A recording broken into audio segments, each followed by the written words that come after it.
York is the center of dance in this country, and Times Square in particular has a rich history of dance, from Broadway dance and vaudeville to dance halls, vernacular dance forms, rehearsal studios.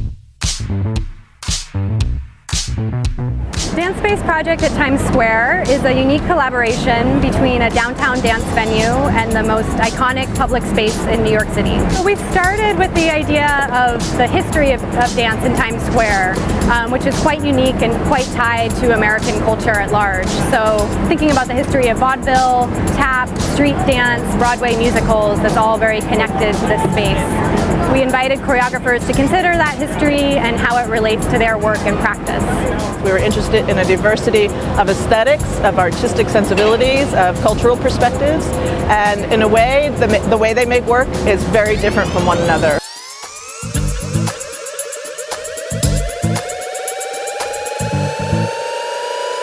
Danspace Project at Times Square brings Danspace's thoughtful support of contemporary dance artists to the heart of the city.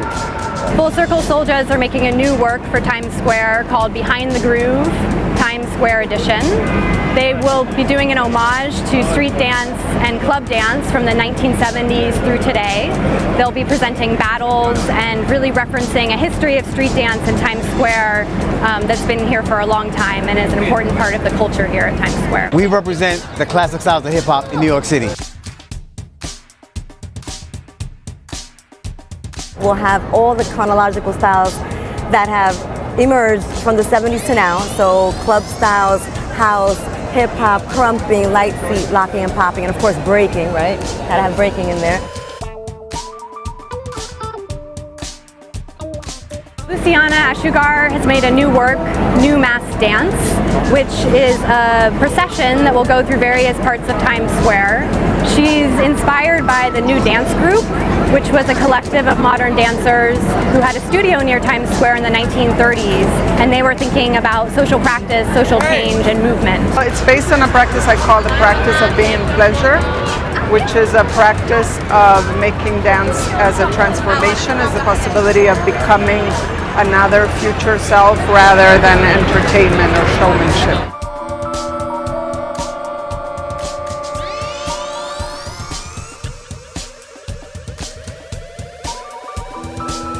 Luciana Achugar is an experimental choreographer who's been very influenced by club dance.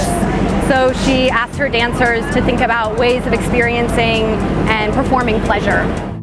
Laurie Berg made a new work, Scape, for Times Square, which will be a live performance as well as a visual landscape, which audience members will be able to access via 3D glasses to read hidden messages that will be imprinted on the costumes of the dancers. I'm really interested in inviting people to see a little more and to question a little bit about what they're looking at and how that's affecting them and what they're taking in and what they're putting out. It makes everything look kind of a similar like tone, but it also really accentuates the depth.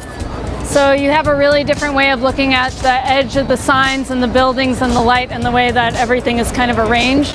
Whereas when you see it, sometimes it can just become this like big flat surface. We selected artists who were excited and wanted to engage and wanted to challenge the ideas about what dance and culture are in Times Square. Times Square is synonymous with dance because what is Times Square if not the movement of bodies in time and space?